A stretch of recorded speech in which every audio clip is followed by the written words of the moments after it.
Juveniles accused and convicted of serious crimes are escaping detention facilities all across the country, and the troubled teen industry faces another tough challenge, balancing rehabilitation with security. Our national investigative reporter Chris Nakamoto found part of the public safety problem is a lack of uniform security protocols across the country, and now there's a call for change.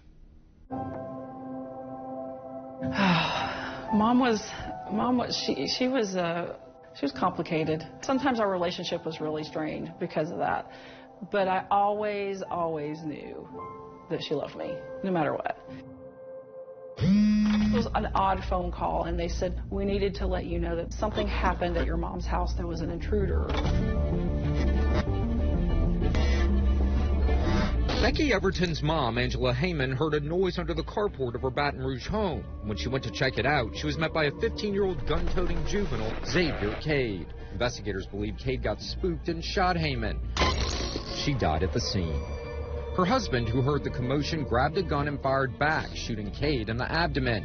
The juvenile shooter went to the hospital, and when he was released a week later, he was booked into this juvenile detention facility, but not for long. Our national investigative team uncovered court records typically kept secret involving Cade's juvenile criminal history. That file shows Cade spent 6 months in juvenile lockup following the killing until his parents posted bond in July 2020. We were just appalled that they send this child home that had committed murder, and they just let him go home with no conditions on his release. He just went home. The following month, Cade's mom texted his social worker saying he disappeared. He's outfitted with an ankle monitor, but that didn't stop his criminal behavior. Months after getting that monitor, he stole a car in December of 2020. 2 months pass and more trouble. He removed his ankle bracelet and disappeared again. In May, prosecutors petitioned to get his bond revoked after Cade gets caught trying to buy a gun. Prosecutors say the ankle monitor tracking him was dead. Law enforcement sent him back to juvenile detention. But Cade had no plans of staying locked up. In October, he and 4 other juveniles violently attacked 3 guards and escaped in one of the guards' vehicles. Like, this is crazy. What is happening here? And why is it this person who murdered not adequately being held? There's a problem here. Cade's mother eventually turned him back in. In January of 2022, he was moved to an adult jail and later pled guilty to manslaughter, getting 25 years for killing Angela Heyman. Everton's issues are not unique. It's happened in Virginia. This was a very elaborate plan. It first started with choking out a prison guard. Tennessee. Some youth escaped from the juvenile detention center. And Hawaii. The escape happened about 10:45 Wednesday morning. Our team uncovered there are gaps with how escapes are tracked both pre and post-conviction. The Interstate Compact for Juveniles is a law that regulates juveniles between states. It logs escapes only if juveniles escape from jail and cross state lines.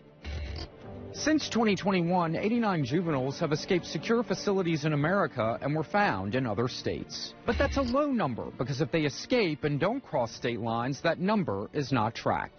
Another entity, the Federal Office of Juvenile Justice and Delinquency Prevention, told us it does not track escapes. So we filed a series of requests with all 50 states trying to get their escape data. More than half responded.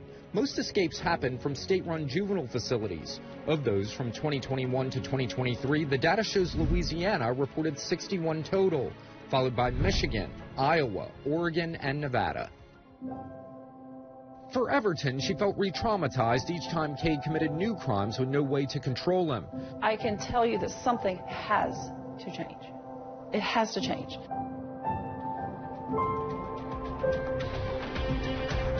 And if you have a story, we want to hear from you. You can call us or email our investigators at the address you see on your screen. We'll look into any of your issues on the next Factfinder Investigates.